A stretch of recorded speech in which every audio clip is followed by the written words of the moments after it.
بسم الله الرحمن الرحيم. من أجل ذلك كتبنا على بني إسرائيل أنه من قتل نفسا بغير نفس أو فساد في الأرض فكأنما قتل الناس جميعا.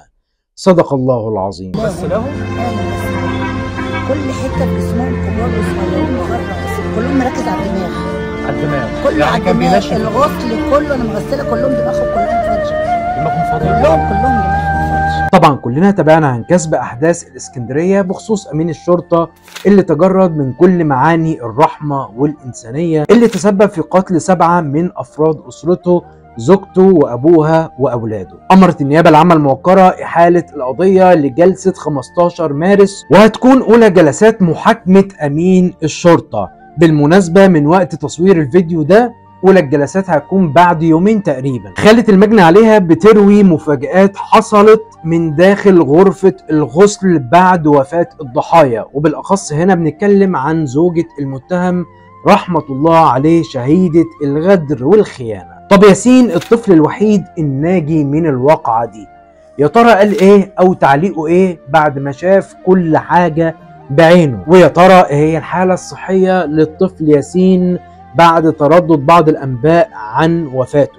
وهل دي حقيقة ولا الطفل الحمد لله ربنا اكرمه وتم شفاء على خير، اللي بالمناسبة تم اصابته ب3 طلقات نافذة؟ واخبار وانباء عن محاولة المتهم للانتحار قبل القبض عليه من رجال الشرطة المحترمين. طب بخصوص بقى بعض الكلام القانوني اللي في بعض الناس اللي طلعت على مواقع التواصل الاجتماعي اللي كانت بتتكلم هل في فعلا قتل عمد مع سبق الإصرار والترصد؟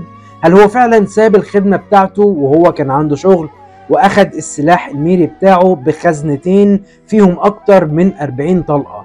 هل الكلام ده كان فيه تعمد مباشر ولا لا؟ كل التفاصيل دي هتكلم فيها مع حضراتكم النهاردة.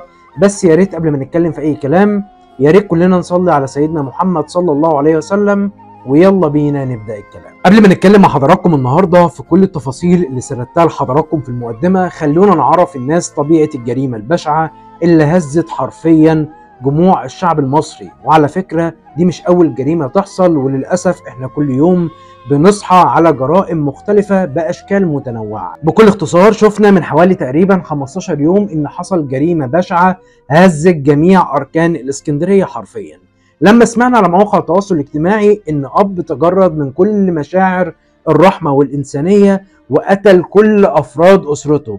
التفاصيل ايه احنا ما كناش نعرفها تقريبا، ولكن التفاصيل دي حضراتكم اكيد سمعتوها مؤخرا من جميع مواقع التواصل الاجتماعي، بالاخص اخواتنا المحترمين مقدمين المحتوى المحترم اللي دايما هدفهم ان هم ينشروا الحقيقة وينشروا كافة الاحداث اللي حصلت في اي جريمة بتنشر على مواقع التواصل الاجتماعي، وبينزلوا ينشروا اللقاءات الصحفية مع اهالي الضحايا علشان يوصلوا الحقيقة كاملة مكملة. في البداية الجريمة عبارة عن أمين شرطة متزوج وعنده 4 أولاد، حصل ما بينه وما بين زوجته بعض المشادات الكلامية أو بعض المشاكل المتعارف عليها ما بين أي زوج وزوجته، ولكن المرة دي إن الخلافات الزوجية دي انتهت نهاية مأساوية يكاد يكون لا يصدقها أي حد بيتفرج أو بيشوف جريمة بشعة زي دي. الأب تجرد من مشاعر الإنسانية والرحمة وقتل كل أفراد الأسرة. باختصار الراجل ده امين شرطه بيشتغل، استأذن من شغله او بمعنى صح اتفق مع واحد زميله امين شرطه برضه في نفس الدايره اللي بيشتغل فيها، وقال له ان هو يروح مشوار عشان عنده مشاكل عائليه ما بينه وما بين زوجته، والمفترض ان هيكون في قعده صلح.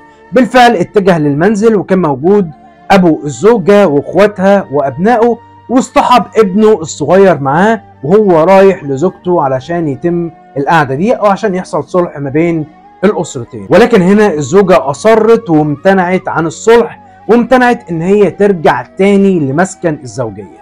وهنا كانت المفاجأة لما الزوج او امين الشرطة ده طلب ان هو يدخل الباثروم او الحمام علشان خاطر يقضي حاجته، ولكن المفاجأة هنا ان هو كان داخل عاقد النية وكان معاه سلاحه الميري وكان مجهز اكتر من خزنتين علشان ينفذ الجريمة البشعة دي.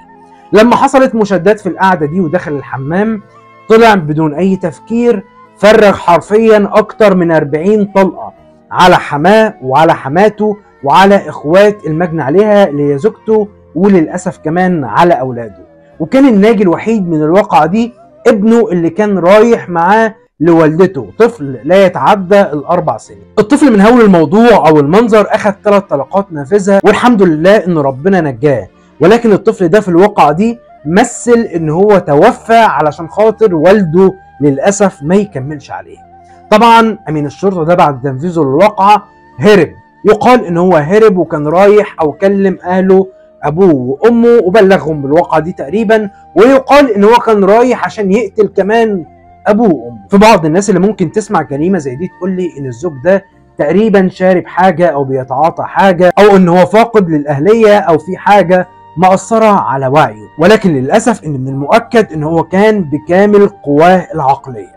بعض الناس اللي نزلت صورت مع اهالي الضحايا في الشارع وسمعوا منهم اخلاق عن اسرة الضحايا سواء الاب او الزوجة او الام او اخواتها. تعالوا بينا نشوف كلام مؤثر جدا حصل من داخل غرفة الغسل للاولاد والزوجة، ونرجع تاني نتكلم مع حضرتك. يا جاي قال لي يا ياسين لو امك ما روحتش معايا انا هموتهم كلهم. بغسلهم؟ ايوه بغسلهم، كل حته في جسمهم كبار وصغيرين مخرص، كلهم مركز على الدماغ. على الدماغ كله يعني على الدماغ، الغسل كله انا مغسله كلهم دماغهم كلهم فاضيه. دماغهم فاضيه؟ كلهم دماغهم فاضيه. الدماغ ده الدماغ وزع بقى على الجسم كله. عمري ما شفت اطفال بيضحكوا، يعني انا عمال اقسم بالله عينيهم مفتحه وبيضحكوا، انا عمال كل ما اقفل عينيهم يفتحوها تاني وبيضحكوا. هم نايمين ما تقولش ميتين. مرات اخويا وبالتالي برضه الابتسام. لما دخلت على اخويا وعلى ابن اخويا جوه ماشي برضه وساعدت في الغسل بتاعهم كان برضه مبتسمين. تخيل لما كل ما اجي اقفل بقهم يفتحوا بقهم، عينيهم مش عايزه تتقفل. انا لو كنت اقدر اصور كنت صورت، بس قلبي ما جابنيش ان انا اصور عشان حرمه المنزل. طبعا انا بقول لك انا بغسل، بس عمري ما شفت مناظر بالطريقه دي. طب ياسين الطفل الناجي الوحيد من الواقعة، كان انتشرت بعض الشائعات عن وفاته، ولكن في بعض الاخبار المؤكده اللي بتاكد ان الطفل الحمد لله ربنا عافاه من الواقعه دي، والحمد لله تم شفاؤه على خير وهيظهر قريبا عشان يمثل امام المحكمه الموقره عشان يعترف بكل التفاصيل كامله او يقول كل الاحداث اللي حصلت واللي شافها بعينه. تخيلوا حضراتكم ان طفل صغير لا يتعدى عمره ال5 سنين شاهد على واقعة جريمة قتل، القاتل هو ابوه والضحايا هم افراد اسرته، اخواته وخلانه ووالدته وجده.